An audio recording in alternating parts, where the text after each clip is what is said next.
Hola mga katropa. So, meron lang tayong kunting sharing regarding ito sa online na paglo-loan, no? From the start, I would like to say na hindi naman lahat ng mga online apps o kaya yung mga sinasabi sa sinesend sa atin na mga online application para makapag-loan ay illegitimate o kaya scam.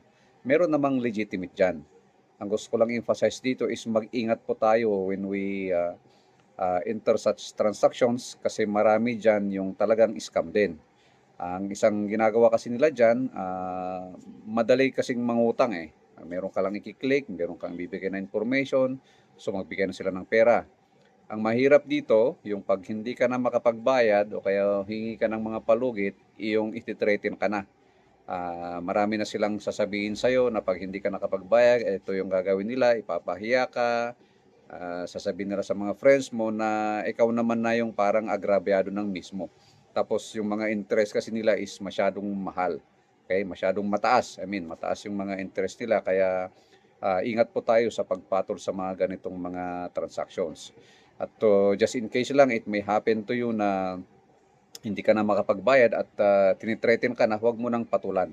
Let it stop. Hayaan mo silang mag-file ng kaso sa'yo kung meron man silang pwedeng i-file na kaso sa'yo. Kasi kadalasan ng mga yan, hindi kasi sila identified. Hindi natin alam kung sino sila, saan tayo magpa-file dahil hindi natin alam yung location nung yung company nila. Kaya yan ang isang tingnan natin. Mag-isip tayo mabuti kung just in case lang na meron tayong problema sa kanila, saan tayo magpa-file. If that question is pumunta sa isip mo at hindi mo alam, huwag mo nang pasukin yung transaction na ganon. Kaya mas magandang ang puntahan na lang natin is yung mga legitimate talaga na nagpapautang kasi alam natin kung saan sila, sino yung mga tao na pwede nating kasuhan just in case na meron silang atraso rin sa atin. Pero pag yung mga ganyan lang, nasa online mo lang makikita, wala talaga tayong idea kung sino ang mga yan, yung mga taong involved, huwag mo nang patulan. Kasi kadalasan yan, sabi ko kaya, kadalasan sa mga yan is mga illegitimate na operations at uh, hindi mo na mamalayan, malulubog ka na dun sa utang mo at hindi ka na makapagbayad, then they will threaten you. So, ganun lang gusto kong emphasize dito. Ingat po tayo.